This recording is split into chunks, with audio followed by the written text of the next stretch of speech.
Jack, are you in a cold location? Um, it's just kind of chilly in the church building where I'm at. I'm in Minnesota. We just got 8 inches of snow yesterday. Oh my goodness. Yeah, no, I'm in Sacramento area right now, so not Yeah, quite the same. Yeah, here in Minnesota, be quiet. It's probably negative 30 and probably. 80% humidity. Yeah, I just got a snow emergency, so I had to move my car last night. My goodness. So, how long have you been a part of your church? I was born in my faith.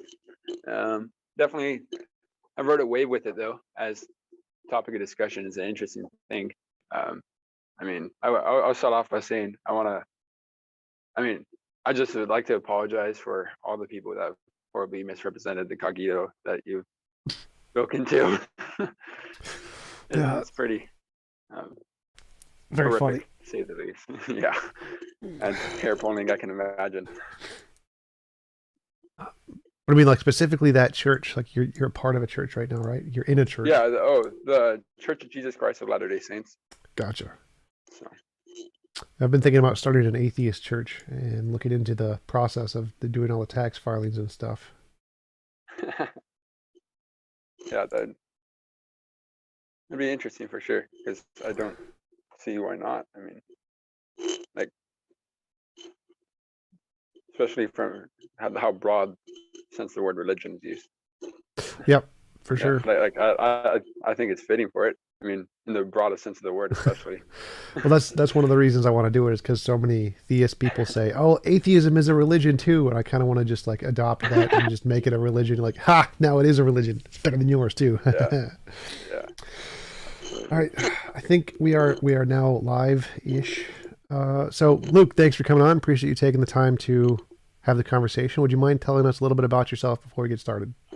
Thank you. I'm a missionary for the Church of Jesus Christ of Latter-day Saints. I'll be serving 2 years for my church, and I've had rudimentary, I'd say, education in philosophy and theology, and I'd also like to say that any statements I make aren't official statements of my church or organization. Just disclaimer. I adhere to the doctrine, but go off the rails a little bit. It's not official declaration. It's like, all right. So I am an atheist, which means I believe that all of the things in nature are best explained by natural explanation. I don't think there's any evidence of a God. Could you tell me what reasons you believe there are for believing in a God? Yeah, I'd just say, and so kind of going off I guess starting would be, first off, you have, uh, I'd say faith, where it's a by experience, where you can't, I'll admit, you can't differentiate whether that is, like, you can't empirically differentiate or if that is or is not your own conscious. And I think that's one of the trials of it. Um, but I do believe that there are things that could stand out potentially as extremely different from typical experience, that every person has individually and anecdotally, but I wouldn't say, um, and I think it happens on too massive a level to be considered uh, schizophrenic. Possible for the placebo effect, definitely, but I wouldn't consider it um, there. So I'd say I think personal experience is a large impact of it. Do you think there's lots of personal experiences that are false, like illusions, delusions, misconceptions, hallucinations, all of the thousand fallacies and biases that humans have? Oh, absolutely. I think there's tons. I'd say there's more misconceptions or misallude, or I mean, you'll hear stories of people looking in the sky, right, like clouds, and oh, that's the face of God, and like, well, I definitely think there needs to be some take um to aesthetics and our own biases and interpretations and qualia for sure. So, how do you differentiate the personal experience of people who see aliens and the personal experience of people who see God? Also, your mic is like rubbing up against your zipper.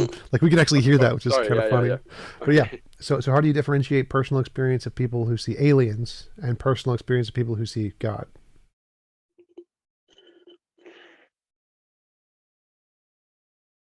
I guess from a completely borderline localist viewpoint of the self. I mean, it's hard to. I mean, I'd say you take it on the comparative argument, right? Of everything else of likelihood and argue. I mean, I'd say our belief in God would, or my belief in God would be of ad infinitum, in the concomitant of eternal coexistence of matter and God and continual design in a physical.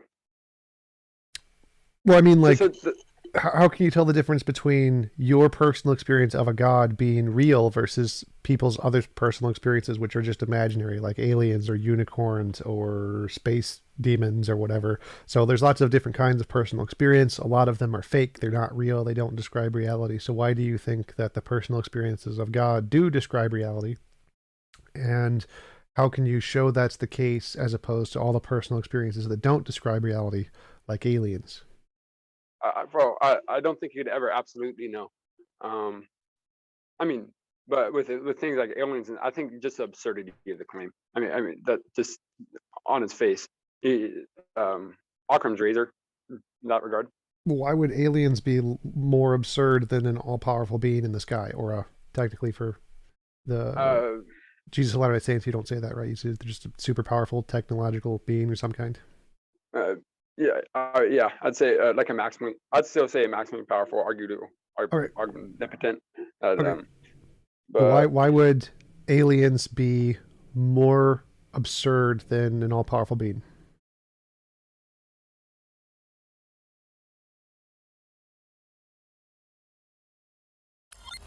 what role would the aliens play in our individual life? I guess. I mean, like, I guess you wouldn't be able to completely discount it. I'd say, but I guess I'd fall into the teleological argument. You and so you see the design, you're able to um, just the human body or the matter itself having properties, and um, from there having a designer, grad a designer, and so on. Well, so like you said, the reason that it's unreasonable to have personal experience of aliens, but it's reasonable to have personal experience of God is because of Occam's razor, which says that you shouldn't postulate more entities than are necessary. Um, Aliens posit less entities than a god. A god is all powerful. There's infinitely many entities there, so it's about the least simple thing you could possibly imagine. Whereas aliens are just all the stuff we already know about. There's nothing about aliens that's an addition. They're just made of matter, just like we are. So you're not positing any extra entities. It's exactly the same as just saying there's other people or something. Well, I believe God is finite as well. I mean, like that he is physical. Sure, but you'd Body, say flesh and bone. he has extra properties, like all powerful. We don't see that property anywhere in nature. We don't see the property of like all good anywhere in nature, or all knowing anywhere in nature. Like those aren't properties that we see. Those are like extra things. There's infinitely, they're big things, infinitely big things. Right. Right, but at the same time, the universe of infinite expanse. I mean, it's argued with the actual infinite or potential infinite. Sure, but that's not the question. The question is like which is. But I think it's the because there's other things that would point to the idea of God, while aliens are just the experience. Okay, so it's not the Occam's razor. Occam's razor isn't the way Yeah. you differentiate. The reason that you can differentiate between aliens and God is that there's other evidence for a God. Yeah. And if there wasn't this other evidence, then personal experiences of a God would be just as unreliable as personal experiences of aliens. Would you agree to that? Yeah. Okay, so what is the other evidence for a God?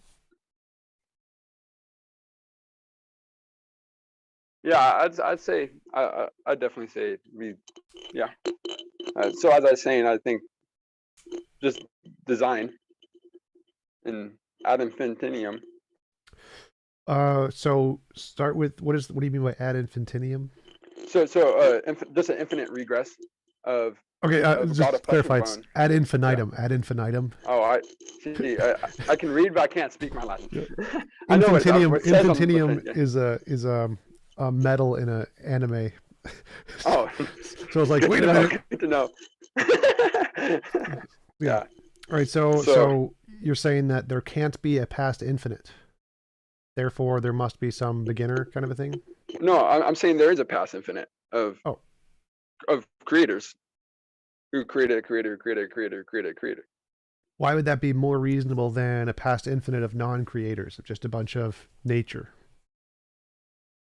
Uh, I think nature is definitely a part of it. I think just the idea that nature has properties, and so I don't think I will say like as I started out, I don't think one has necessarily upper hand on the other.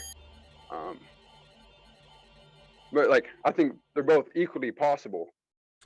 If that, but I believe through other personal experiences is where the means faith comes by. Okay, so why would an infinite amount of creators be equally as possible as just nature? Because we see lots of evidence of nature, like nature, quantum fields, physics, like all of that stuff exists. Whereas minds seem to come in several billion years after the creation of the universe. So why is it more reasonable to think that everything in the universe was created by a mind rather than just more of the nature stuff? Because it seems like after about a billion years ago, there's just nature stuff and there's no minds. So if you go further back, like 14, 15 billion years ago, it's probably going to be more nature stuff and no minds. Why should we think there's a mind beyond any of that? I mean, what's the number? Go back 16 trillion years ago. I mean, I wouldn't divulge it completely into cosmological argument because we don't know what's before it. The Big Bang. I don't know what your take is to it. I'd say at that point, because of the uncertainty and the fact that it did happen, shows potential for it. Right. So I agree the Big Bang did happen, but I think what Yeah. caused the Big Bang is quantum fields. I don't think it was a mind. Why think it was a mind? Um, just, I mean, who was it? The Jackson in the different worlds. I mean, if you go to Mars and you see in the biosphere essentially, and everything created in it, and just the fine tuning of the universe, whether it be the fine mechanics of atoms and the fact chemistry exists. So fine tuning. Why do you think the universe is fine tuned? Like, what is it about the universe that seems like it's fine tuned? That I mean, I don't know the specific number off the top of my head, but if the strong and weak nuclear forces were slightly altered, or if gravity, or I mean, then everything, how we know what we know, is unrecognizable.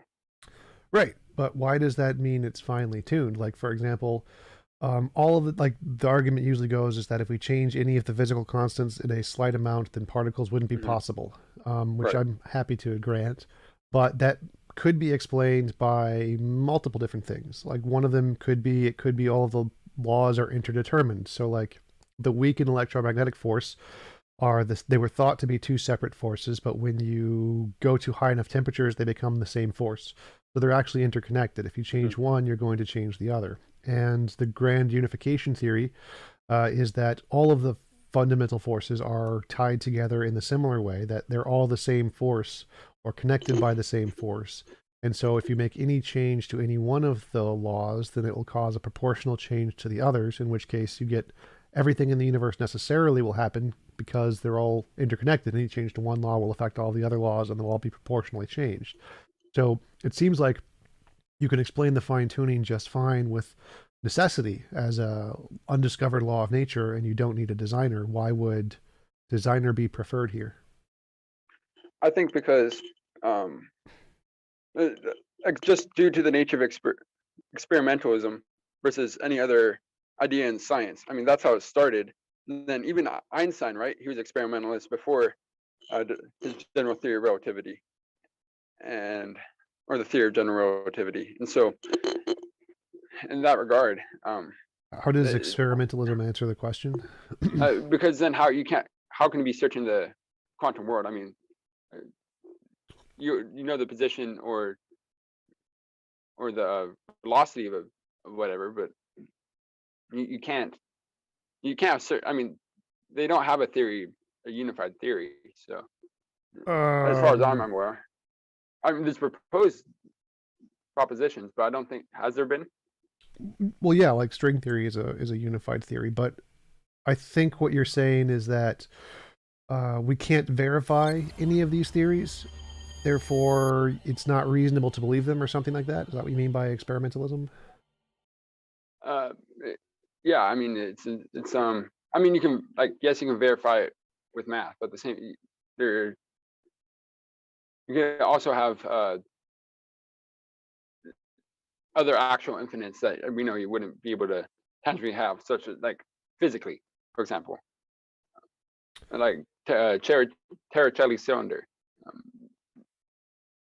Um, What cylinder? What's the cylinder called? it just extends infinitely, but they can calculate it and have a finite. Or I mean, the Fibonacci sequence. Yes, it goes on infinitely, but it's, what is I it, just negative I one was twelfth or something like that. I'd never heard of the name of the circle. What was the name of the circle? I think it's, oh, it's spelled like TERICCIOLIS. It is, and he just figured out how to calculate uh, geometry with an infinite side, Gotcha. essentially. Well, so the way I understand it is that there isn't a physical infinite. So there's a physical thing that can exist outside of space time, and it can be an actual infinite outside of space and time. But it seems like when we compare the theories of like string theory to God or whatever, or the multiverse to God, it seems like neither one of those can be experimentally demonstrated. But the difference is that with string theory and all the physics theories, all of the parts of the theory have been demonstrated to exist. Like string theory is a combination of two physics principles. One is vacuum energy states, which was demonstrated empirically, experimentally, in the Casimir effect, and the other one is Guth's early universe inflation, which was demonstrated experimentally in looking at the cosmic microwave background radiation. And if you combine those two things, you get the multiverse and string theory. Both of those come out of those two equations. And so all of the parts of both of those theories are things that have been demonstrated, whereas the parts of a god have not been demonstrated. So like all powerful, all knowing, all loving, etc., etc. And so if we think like, well, what if we see a footprint in the snow and say what caused the footprint? If we say a horse did it, like all of the parts of a horse are known, we have lots of evidence of horses, that's reasonable. But if we say a unicorn did it, since none of the parts of a unicorn have evidence, that's not reasonable. And so the horse is a better explanation than a unicorn. And in the case of the origin of the universe, it seems like a quantum field or string theory of the multiverse is like the horse. It's a thing that we have all of the parts have been demonstrated. So it's a better explanation than God, which would be more like the unicorn because none of the parts are demonstrated. What do you think about that? I think that it doesn't account for the idea of the potential for like it goes back to individual evidence, or that individual experience. Like, yes, because if and I here's a hypothetical, because we do not empirically know whether our consciousness continues after death. I mean, strong reason to suggest otherwise. I'd say like there's no interaction of it. But I guess that would be the claim I'd be trying to argue for here. But the potential for it to exist, I mean, if it always has existed and is only fixated into our current finite or our current state, then I don't see why just epistemologically it differentiate.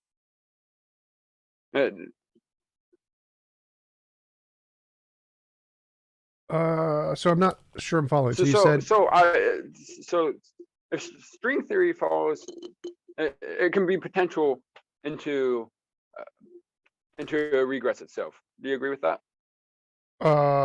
sort of. Like there could be Yeah. other strings that create the first strings or whatever. Mm-hmm. So I guess I'm not seeing why that's more likely proposed God. I mean, you have as you said, you've observed through the experiments, um, Yeah, but at yeah. the same So the time, reason it's more likely is because is all of the there? parts have been observed. So like if we have observed Yeah. the cosmic microwave background radiation, and that shows that early universe inflation is real, and we've observed the Casimir effect, which shows that vacuum energy states are real. So here are two real things that we know exist in the universe, and if we combine them, then we get the multiverse. And we haven't demonstrated the multiverse yet, but we've demonstrated the parts. Whereas if you say something like a unicorn exists, none of the parts have been demonstrated. There's no parts that we can find. And so it would be more reasonable to say the thing that we have demonstrated all the parts are real is a better explanation than the thing which we haven't demonstrated the parts are real. So it's like, that's like Occam's razor, as you said, you postulate the Mhm. least new entities as possible. If we have a theory that has only made of things that have been demonstrated to exist, that theory is going to be better than a theory that's made of things which have not been demonstrated to exist, right? Yeah. So what if you took like an anti-realist approach? So like we know let's take string theory that it is, but how can we say that's not in place by a designer as well? It could be, I but mean, to just by its the nature of it. yeah, it could be, but there's no reason to believe that. So it's like if we say, here is a thing which we know exists, like string theory, and string Mhm. theory can exist or be created by prior strings or whatever. That's going to be a better explanation because all of the string theory parts have been demonstrated. And adding in the theory that the strings were caused by a god is adding in a new thing, a new part to the theory which hasn't been demonstrated. So, like, is again like if you have a theory which all of the parts have been demonstrated to be real, like we know that the Casimir effect, cosmic microwave background radiation, we know those things are real.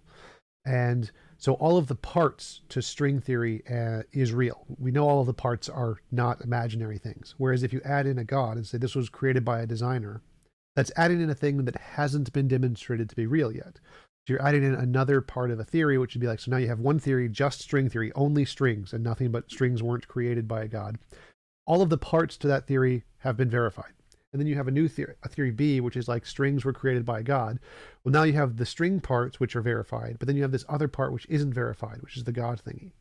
So the theory that has all of the parts are verified is a better theory than the theory which not all of the parts are verified.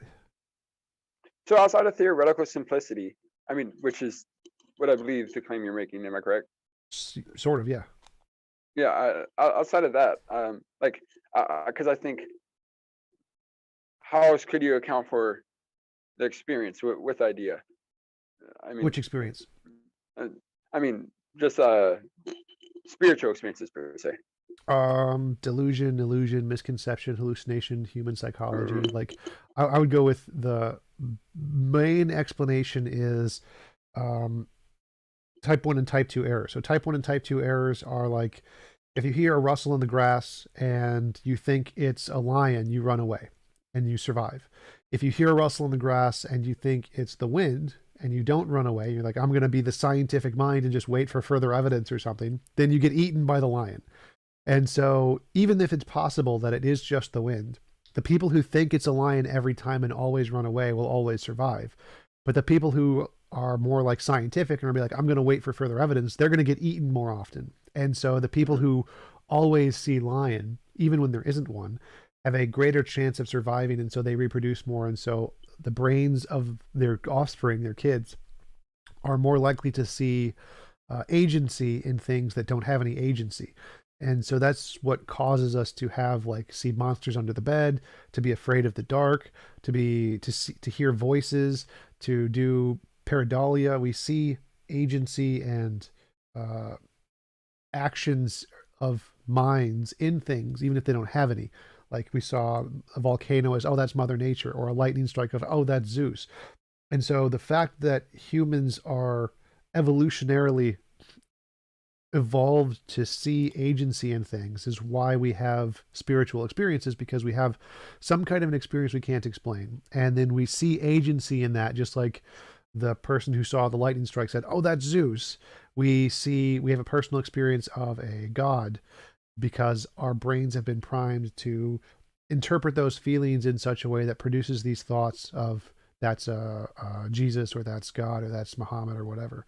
And that seems to be a much better and a much more supported explanation of personal experience than there actually being a God there. So from nature, like from genetic and Evolution. Yep. evolutionary conditioning. Yep. Um, so what is the Plantinga's argument from emergence, or like uh, along those lines of if you're, what is it? If we do come from evolution, then we should be able to, like, if we're smart and capable, then how can we? I know the conclusion is just the point of like, how can we trust? Like, Oh, are you truly smart and capable? evolutionary argument against naturalism, Plantinga. Yeah, yeah. Yeah. So the Like argument not is EAN or EEAN. yeah, EAN. Yeah. So it's if all of our beliefs are a result of evolution, and evolution selects for survivability, not truth, then how can we trust any of our beliefs? That's, I think, the argument. But the argument doesn't account for the fact that evolution does select for truth. Like, evolution can't make you believe in a round square. Like, no matter what happens in evolution, there's no way for you to like imagine a round square, because it's not even possible in the universe.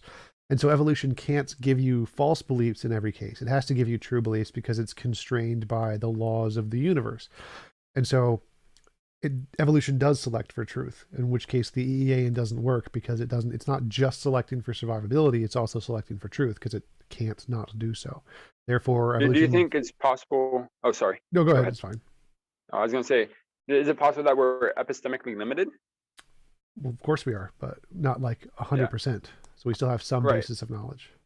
Right. And so if we are, I guess, would it be possible to overcome that limit, especially on a higher plane or idea?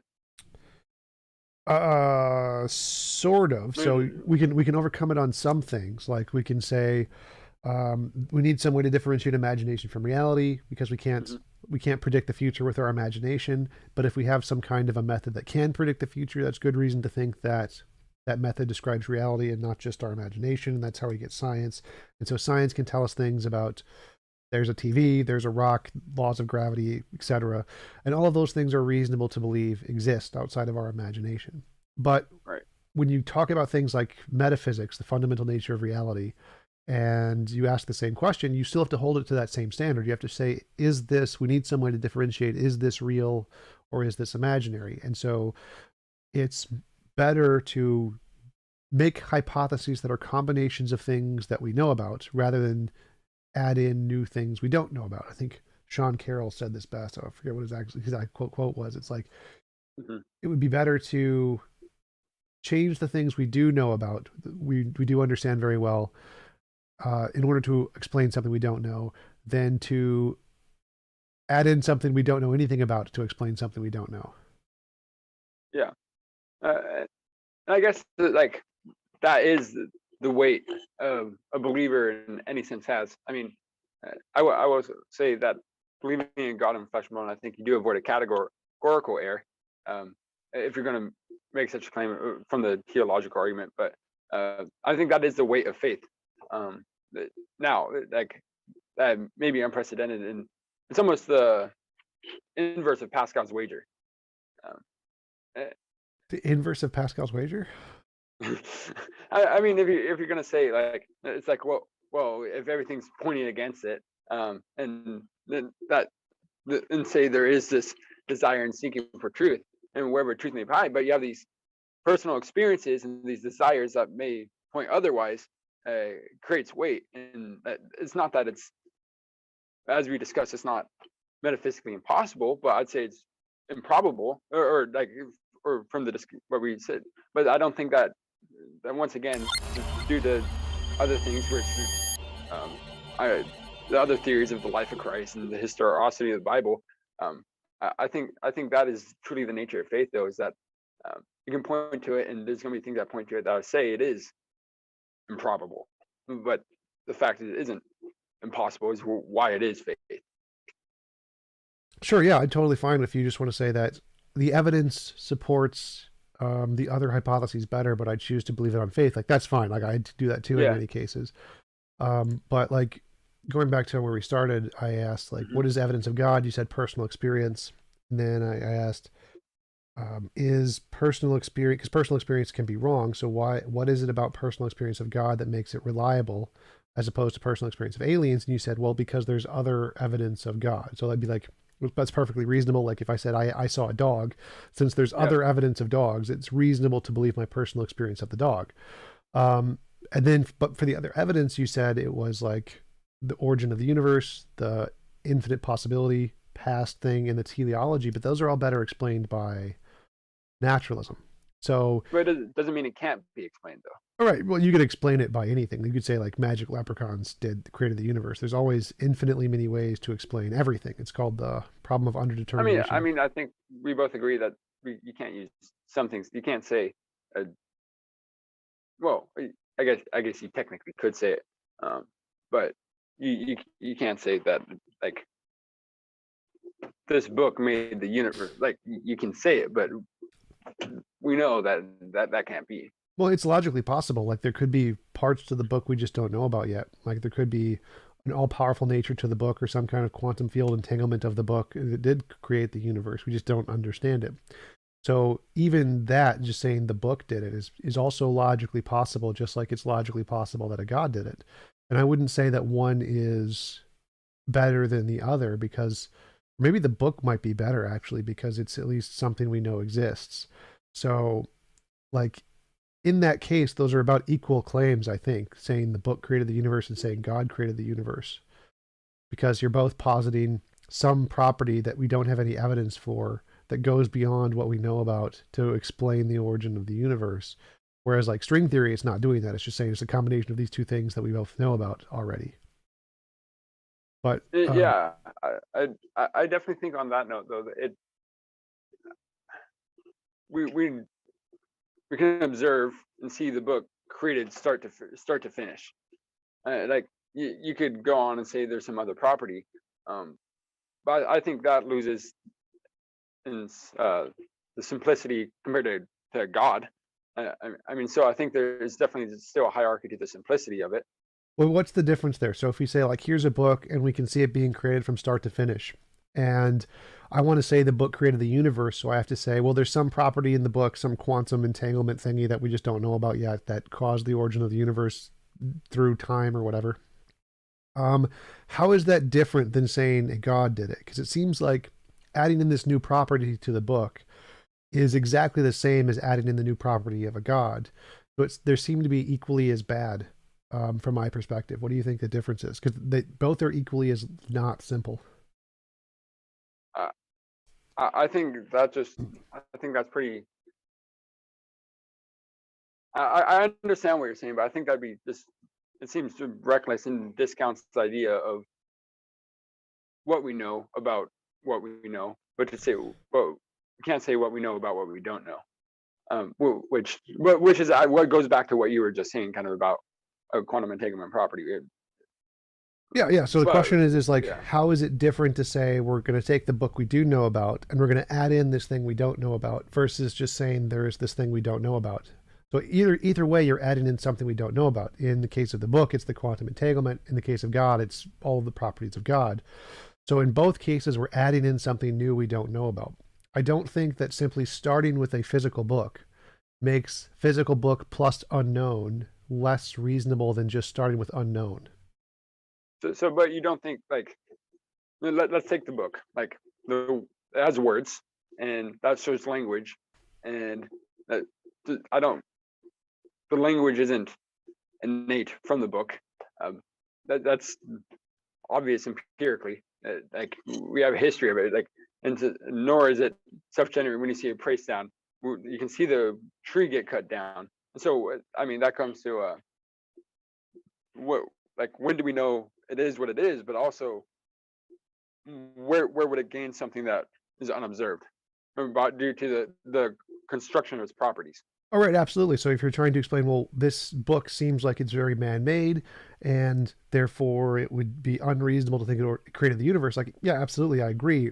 But because you're saying the alternative hypothesis is like an infinitely powerful, all-knowing, all-loving being, which has like multiple infinite properties, In order to make the theory equally as simple as the God hypothesis, all you have to do is take those infinite properties and combine them in such a way that it can explain the data. So you can say that the quantum field is perfectly entangled with its infinite power to be able to create a book exactly like this, and also create the universe.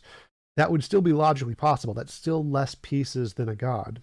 So I don't see why that would be a worse explanation, because they're still equally as infinite, or there's probably less infinites in the bookcase, but because you can use the same infinites that are in a God to explain how the book could create the universe and itself, then it seems like it's equally as plausible because they're both using the same infinites.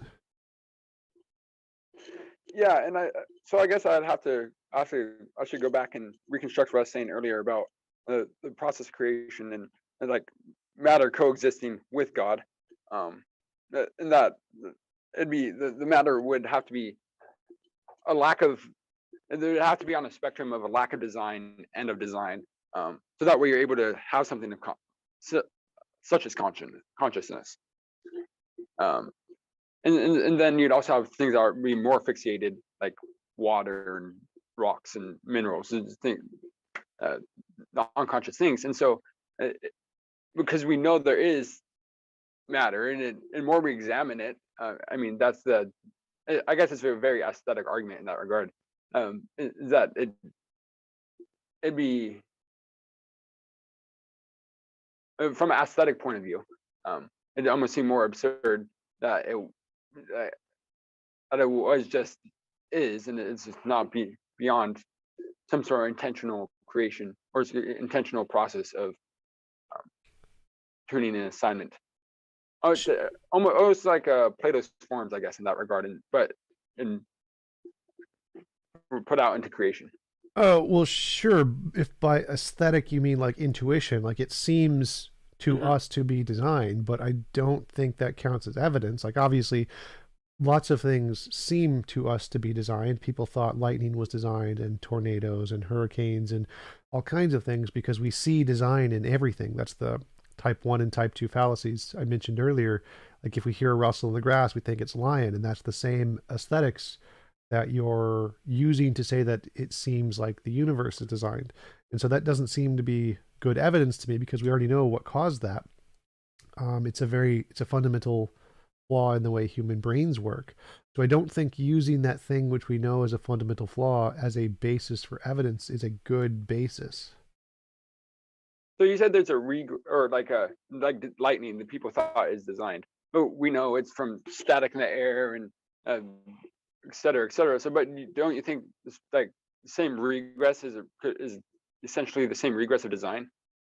Yes. So like everything we think is designed in the universe is almost always discovered to be a natural thing we haven't discovered yet. Non-designed thing. And so if there's a designer and he'd just be part of this almost and continual designers, I guess, especially if you take like a B theory of time to it, but outside of our recognition and of just the linear world as we experience it, I think that it explain multitudes about I guess, like you said, strings being made of strings of various strings. Like, yeah, yes, A is A, but I guess that goes back and kind of targets the same idea of my own regress. So I understand how your regress is possible, but if we think that, like, if we know that there is a fallacy in the human brain that says there is a blue unicorn that caused everything, like causes lightning, blue unicorn causes lightning, or blue unicorn causes tree to fall over, and we know that's wrong. It's been wrong every single time. We've discovered that this is just a fundamental part of our brains, that we just go to blue unicorn and it's never the blue unicorn.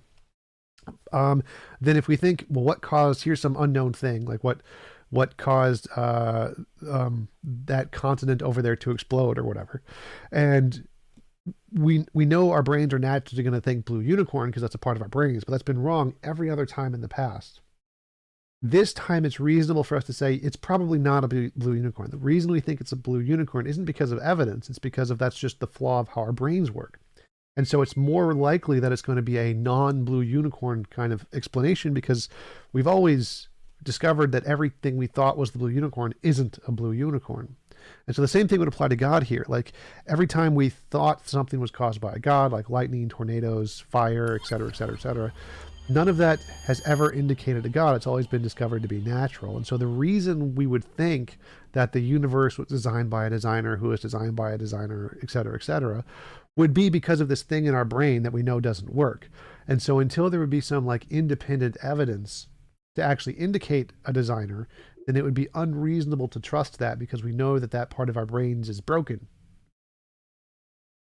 So I guess going back to string theory, and like um I I haven't studied string theory, and admittedly, the how high do you think, like more with naturalism, like as we observed, this continual regress itself, or appears to be, um, would it make sense though for infinite to come from an infinite? Not like, as I said, like an anti-realist perception of it. Mm, Is I don't. that is no? I don't think so. I think that if you just have an infinite, it doesn't need to come from anywhere. It can just be an eternal infinite, and you don't need to be. It doesn't need to be created at all. So I think, like in my worldview, I don't have a past infinite of natural stuff. I just have one necessary natural thing that is uncreated, and it exists outside of space time, which is a quantum field in my worldview. So I don't have a past infinite regress of natural stuff. I have a single necessary natural thing in my worldview. Um, but yeah, I don't think you need an infinite thing to be created by another infinite thing. I just think that even if that was the case, even if we granted that um, the infinite past was created by some other infinite thing, that other infinite thing could also be a non-conscious thing. It doesn't need to be conscious. I don't see any reason to think that whatever the fundamental nature of reality is would need to be explained by a conscious entity. Well, then I guess that goes down to consciousness. What do you take of like Chalmers and his idea of um, the two-dimensional argument against, I guess, materialism? I think it's an argument from ignorance. I think that most of the idealistic arguments are arguments from ignorance. Uh, so you think our consciousness is completely dependent on then of the of Material everything stuff, yeah. else? Yeah, yeah. Um, but there'd be no way of actually, I guess, knowing besides death, I guess, if it continues on. Well, no, I think that in the future we will definitely discover how consciousness is made and how it integrates with the brain. So I think that Chalmers' arguments and the other idealists, Bernardo Kastrup and I forgot the other guys I debated. But yeah, I think that all of their arguments are going to be proven to be false. It's because they argue it's impossible to ever discover consciousness through material causes. And I think that's not the case. I think that we will be able to discover and experience and reproduce consciousness purely through material means in the future. We just can't do it now. That's why I think it's an argument from ignorance. It's like, we don't know how this happens, therefore it's impossible, is an argument from ignorance. I think it's the way it should be formed is we don't know how to do this now, but it could be happening in the future. And since they're saying it can't happen in the future, that's why it's an argument from ignorance. Yeah. No, I definitely think that the door would be open to it. Um, but I mean, you can't observe consciousness. Like, you can't observe a thought as it's understood. I think you can. So I think that like in the future we'll be able to literally hook up our brains or a Like computer. to USB port, that sort of thing. And What? I'd like to USB or HDMI, and Yeah, yeah. I think we'll be able to literally just hook up your brain to another brain, and you'll be able to see exactly what they're seeing in like a third person, and you'll be able to hook it up to a computer, and the computer will be able to see exactly what they're seeing in the third person. So you'll be able to directly see experience from the perspective of another person in the future. I think that's definitely a possibility. yeah, I mean, like, but once again, even okay. Um,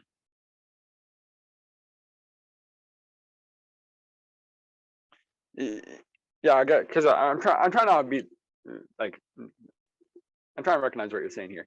But like I think I understand. Uh, what would that mean for? Um, I guess that doesn't still take the a priori of it. Like I guess like even if you can observe it, that doesn't mean what is kind of thing.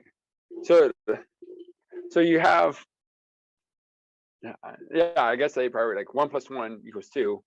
Do you think that's true whether or not anything exists? I mean, granted, we can't think of a true nothingness, but Sure, but I think logic and math are descriptions that describe mhm. reality.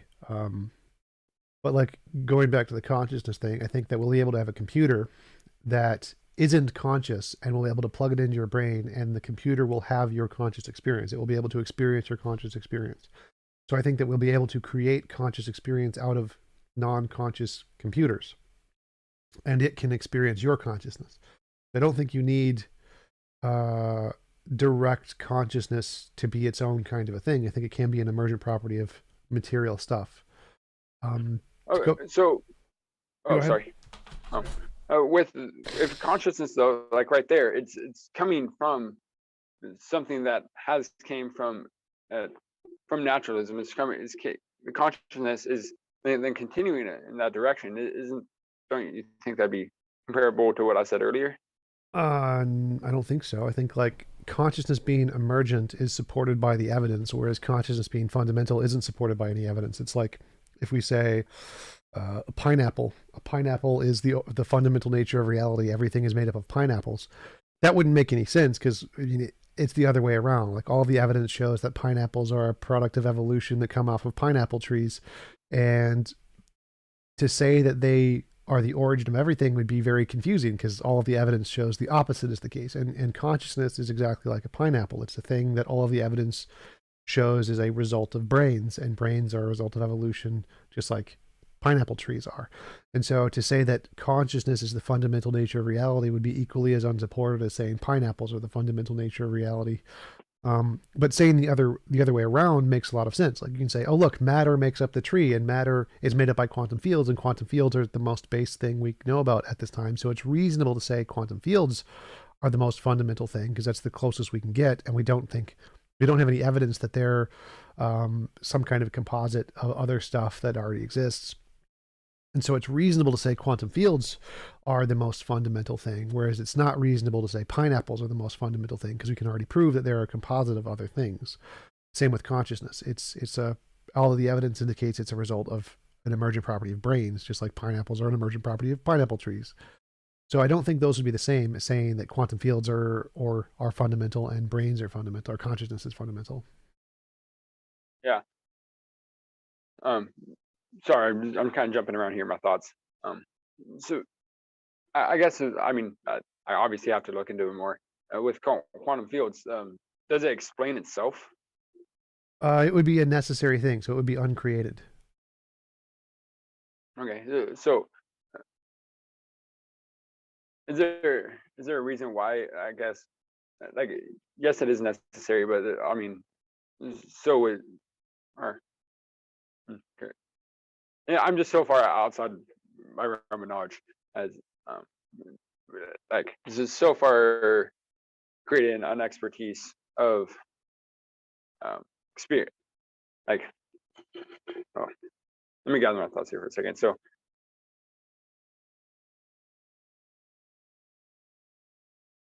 the quantum field, if it forms everything, but and it's I guess it's like string theory. Why wouldn't it need if everything else? Like I guess I don't see why it would need to be absolutely necessary then. If everything else has a ca- causation. I mean, yeah, it doesn't need to be. It's not like it's required to be. Hmm. You can say it's contingent on other things and just have a contingent infinite regress. Either one works. You can say there's a infinite regress of quantum fields or a necessary quantum field. Either one is going to be more supported than saying there's a infinite regress of conscious entities or a necessary conscious entity. Either one would be adding in a new thing that's like saying there's a infinite regress of pineapples or a necessary pineapple because all of the evidence indicates pineapples are a emergent property of things that we already know about, not the base thing. Whereas quantum fields, all the evidence is that they are the base thing. So, like, either way, either if you want to say it's necessary or you want to say it's an infinite regress, it's still going to be better to say it's a quantum field than a pineapple or a mind or consciousness. Mhm. I guess going like round circle, I guess going necessary into the like saying it is a necessary thing, or either or, back to consciousness is, would it the contingency of consciousness, or being like, 'cause we don't know, like uh, everything else, as you said, points to it potentially being, but at the same time, um, oh man, I know, obviously I don't have the book memorized. Free, Free Will by Harris. That's just probably my extent of my uh, neuroscience. I know, if I remember, they don't have any idea what creates, like, essentially creativity, eh, in the subconscious. Like, they understand, think there's an input and there's a genetic, but they're not quite sure how the emergence of new ideas. Nor is there the connection from the subconscious to the conscious, which I think is the largest part, is understanding the realm of the conscious, and trying to understand the realm of the conscience. And yes, there is a you might be able to understand it and even display it and see it, but I think that doesn't do justice of its emergence or what it is in its own. Well, Like, sure, even if yeah. you take a computer. Oh, yeah, we definitely don't understand everything about how the brain works, but I don't think that's evidence of consciousness being fundamental. That's like the argument from ignorance I mentioned before, of saying we can't explain this, therefore would be a fallacious argument, because the fact that we can't explain it means it's not evidence of anything, because it could go either way. We don't know yet. So the fact that we don't know how creativity works isn't evidence for consciousness being fundamental, just like it's not evidence for material being fundamental, because the fact that we don't know something isn't evidence either way. It's an unknown. Do you think material is fundamental? Yes, quantum fields, I think, are material Mhm. things. Yeah, and so I guess it goes to the idea of, I mean, back to, like, uh, I guess that's like something for me to look into, is the potential of quantum fields into other designs. Um, because I think, I guess our purpose in here, like if I was going to say a complete view of it, is our purpose of our design would be to reach the point of a designer uh, uh, itself. Say that Um, again. our purpose would be here, by design, would be to become a designer. Become a designer. Yeah, become a god. To continue the potential infinite, I guess. Um, oh yeah, I guess that makes sense from your theological Yeah, perspective, yeah, but definitely. I'm still stuck on the evidence part, because like when we started, I asked like, what is evidence of God? You said personal experience, but then you said that's not evidence, because you would need something else in addition to that. You need the other evidence for God first, for that to count Well, as evidence. I don't think you can completely discard it, as we discussed earlier, because of the simplicity of it. And so you have that personal experience and the potential for it. I don't think that completely uh, says your personal experience cannot be because of that. Then. Well, so like people have personal experience of aliens, and it's possible aliens exist, but we don't count personal experience of aliens as evidence, because we know that's a product of human brains. That's a fault of human brains. Therefore, in order to count personal experience of God as evidence, you need something else. You need like other evidence, like you mentioned the teleological argument and the stuff, right? Right, and I guess going back to the teleological argument, though, like, we, it's not. Um, it is possible, less likely, but possible. So then you take the personal experience as well, and that gives more validity to the personal experience. Uh, right, but like if we just take the personal experience on its own, personal experience on its own isn't evidence, because Right.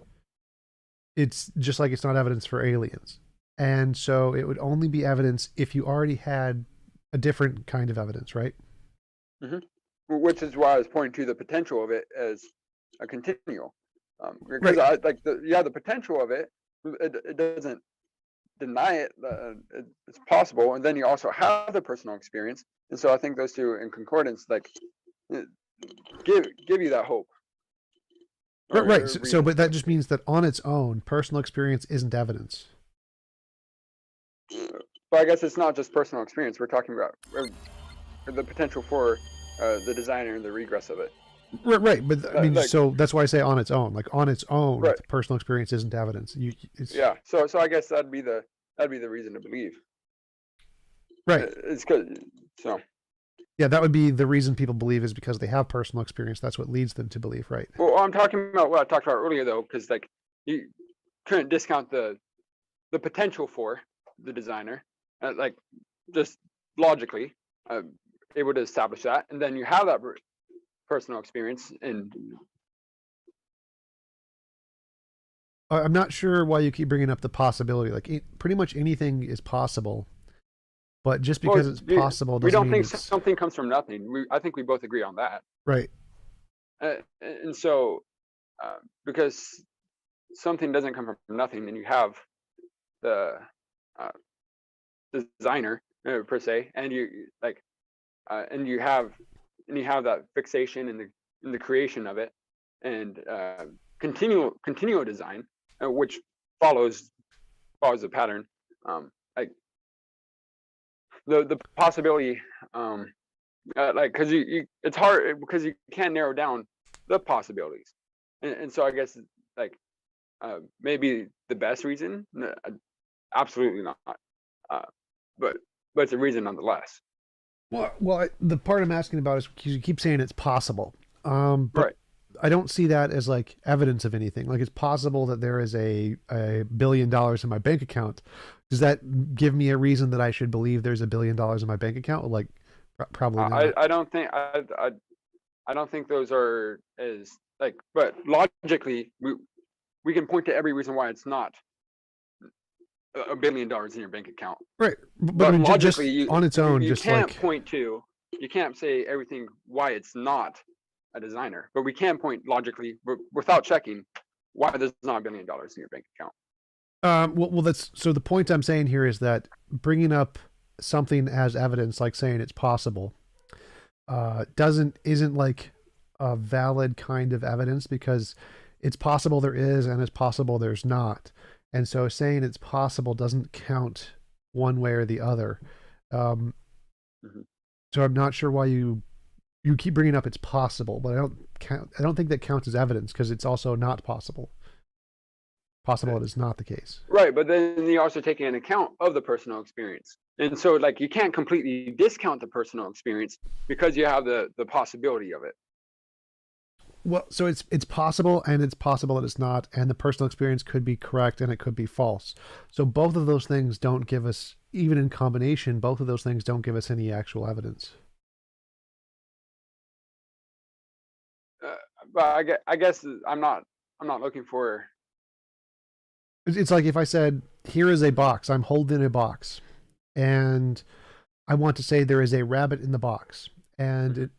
when I say I can know there's a rabbit in the box for two reasons. One is that the box weighs 2 pounds and there's scratching in the box. Now Mhm. that's not evidence of a rabbit because if there could be a 2 pound lizard in the box and the lizard could be scratching. So if there is a lizard in the box, it would still explain the scratching and the 2 poundness. So simply saying things that are could apply to anything wouldn't be evidence for your hypothesis. You would need to show something that is more than just would apply to anything. And so saying it's possible applies to anything. It could be leprechauns are possible, ghosts are possible, unicorns are possible. And people have personal experience of those things. So they have both of those things, both the personal experience and the possibility for anything pretty much. So that's Mhm. not a good reason to believe it's true. Both of those things are kind of just like in a sense irrelevant. Like the possibility thing is just kind of irrelevant. Like it doesn't make a difference whether or not something is possible Well, to isn't any that like argument. Schrodinger's cat though? I mean, like because you don't know it both. I mean, I haven't read through obviously all the notes of the experience. I just understand the thought experiment of it. Well, Schrodinger's cat is the idea that in quantum mechanics, a particle can both exist and not exist at the same Mhm. time if it's not being measured. Uh, And so the same idea I'm saying is going towards faith. I mean, if you take that personal experience and you're saying that that's the measurement of it, and then it's also um, I don't think you point so. through everything else, because I don't think you. Because first, I'd like to say, as soon as you get a true knowledge, I don't think you're like theologically, I don't think you'd be able to still hold faith, because then you wouldn't have a doubt, and if you don't have a doubt, then I don't I think that pushes off the belief. But philosophically, I think the idea of faith is, or just the belief, is always going to have a question mark to it. But um, I don't think it, but because people don't have the multiple levels of experience, I don't think with aliens, or if they do, uh, once again, it could like What do you mean? obviously What do you mean it. by multiple levels of experience? I don't think. I mean, you're gonna you're gonna find those people out there who like. You know, there's. I mean, I'm on the West Coast. I'm sure that they're in Minnesota as well. Uh, crazy, just crazy people thinking that they are uh, possessed by aliens, and like some animal predator versus alien type stuff. Uh, but I don't think the idea of um, they're having these actual reactions that we can point to, like, specifically, like, okay, this person, this is what's going on, this is drug induced, and like I don't think it can be that blatant. Like we can eat a lot easily, or a lot. What's the, I can English. Uh, it's a lot easier to point to the ideas that are um, the synapses firing wrong and things induced by people who typically are than it is, I'd say, the common person. Like, yes, you can say it's a development of biases, but at the same time, you can um, metaphysically deduce this idea of this regress of creators, and then also you can come onto the idea of our experience, and I think those two by themselves, like it's harder to do conceptually if you are just uh, some person who's strung up on the street, who has those thoughts. I'm not sure I'm following. So, like, in the case of people who see aliens, like, there's many people who are like pilots see UFOs all the time. Very intelligent people have claimed to see aliens, and psychologically, in their brain, it's the exact same part of the brain where people see God and Thor and type 1 and type 2 errors. So, it's the same part of the brain in both cases. I don't think neurologically there's any difference. Like they're not schizophrenic, they're not delusional. They just claimed to have seen aliens. They thought they saw aliens, just like people think they see God. So I don't see the difference there. So I guess you're saying um, they haven't experienced it, so they're not. Or so how? Why would they? What do you mean by they're not delusional? Because I mean, if it's that's happening, then you're saying, or you're saying they actually experienced it. Is that where you're? Yeah, like people claim to experience God is the Mhm. exact same thing in the brain as people claiming to experience aliens. Like they have the sensory experience and their brain makes the same connections to some kind of an agency that they don't know about yet. And so it's not like it's a delusion or a hallucination or a crazy person. There's lots of very reasonable people who claim to have seen aliens. Mhm. Just like the miracle of Fatima, there's a bunch of people who saw an event and they interpreted it in a certain way. It's called communal reinforcement. There's lots of normal psychological features that aren't like uh, schizophrenia. So it's not schizophrenia where there's a misfiring in the brain that's causing this. It's a completely natural brain function that causes people to see what they think is aliens and what causes people to see what they think is a religious experience. Both of those are the same psychological phenomenon in the brain, and we know that because we can turn it off. We can like there are certain neurological conditions that can be damaged where you lose the ability to feel the third party agency, and so you stop seeing things like um, aliens or spirits or those kinds of external mind things. It's a specific part of the brain we can turn off that stops both religious experience and alien experience. So turn off like electroshock therapy type idea, or Yeah, I just mean that, or we can cut it out. So essentially, we can just damage that part of the brain. um, and then it turns off religious experience entirely. Yes,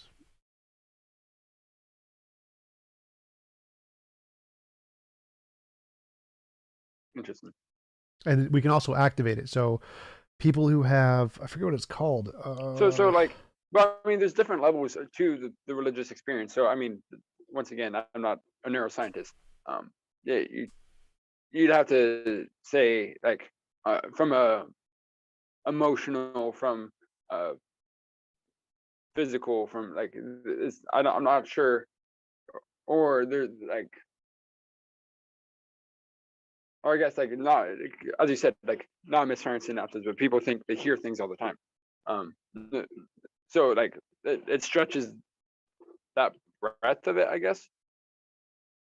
Well, I mean, so I was going to bring up the Because other. I mean this, yeah, the stretch of like, I guess, of spiritual experience is hard to uh, grasp, and especially when it's unique, or like I'd say it's pretty unique to every individual, of how they identify and how they receive it.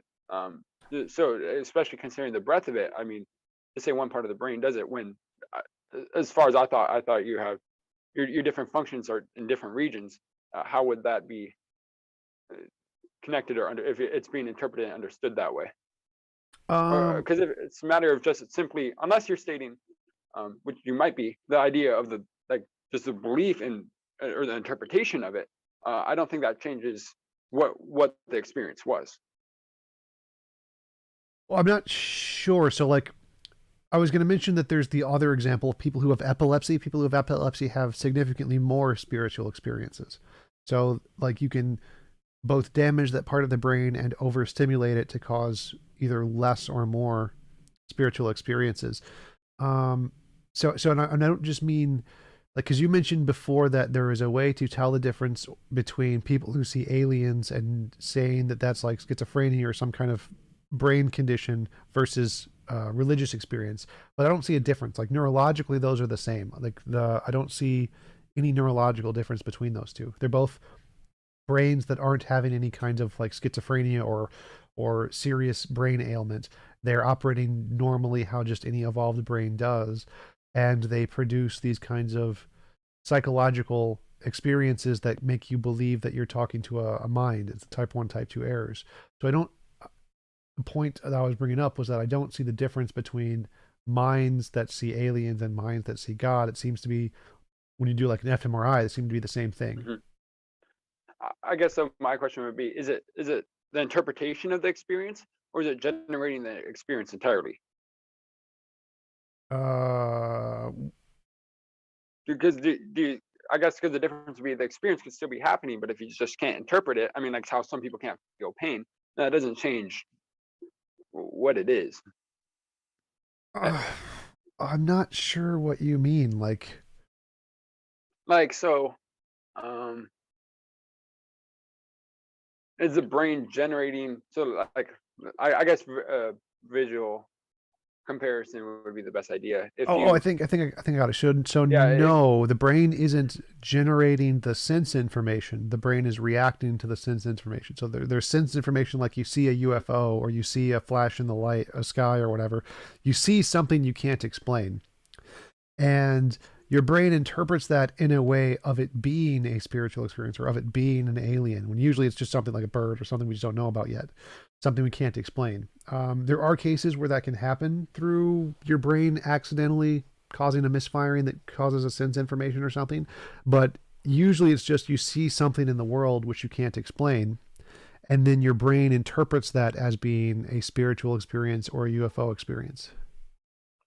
yeah, so I guess that doesn't have to do with, I guess, internal, like other ways. A lot of people, I mean, like once again, you do have things like uh, group affirmation, and the dopamine and serotonin that can come off of that. But at the same time, like personal, individual, spiritual experiences, whether it be meditation or prayer, that are reaffirming to individuals. And even if you can change their interpretation of that, I don't think uh, you're changing whether or not um,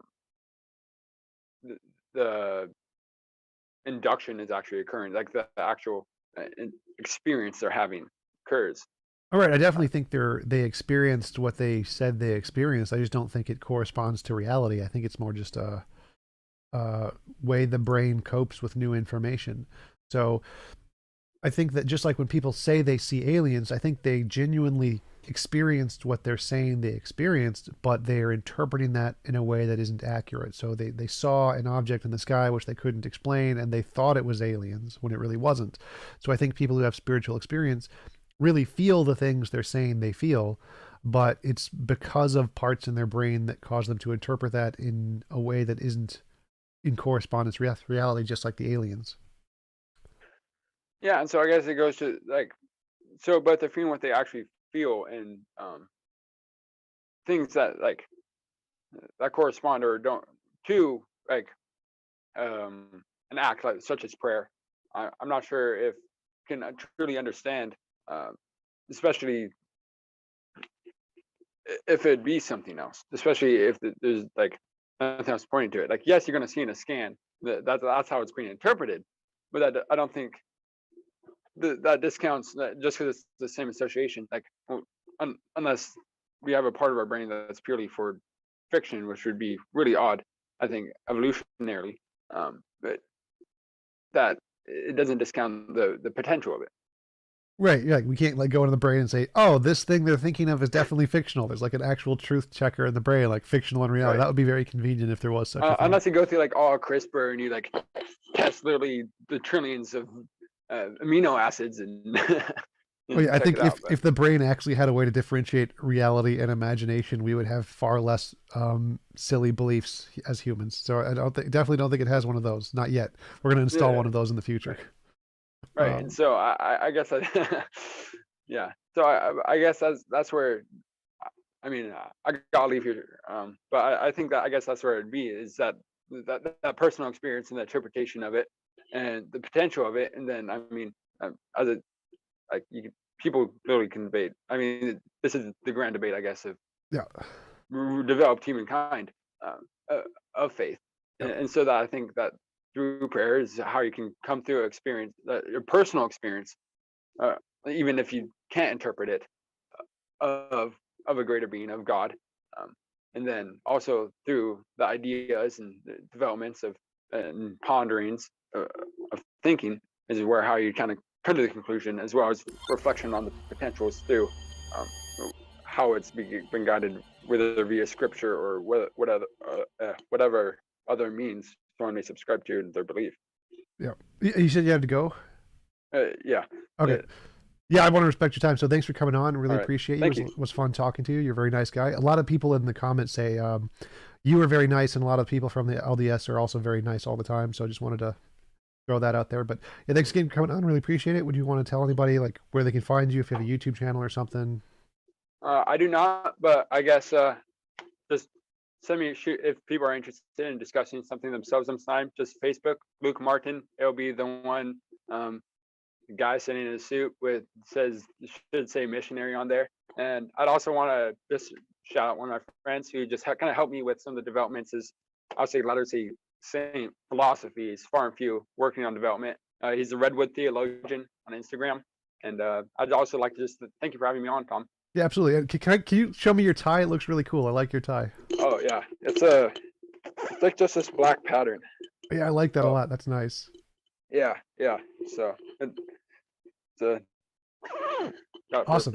$5 when it should be $100 on a sale at Men's Warehouse. So oh, nice. Great. Yeah. All right, thanks again for coming on. I'm gonna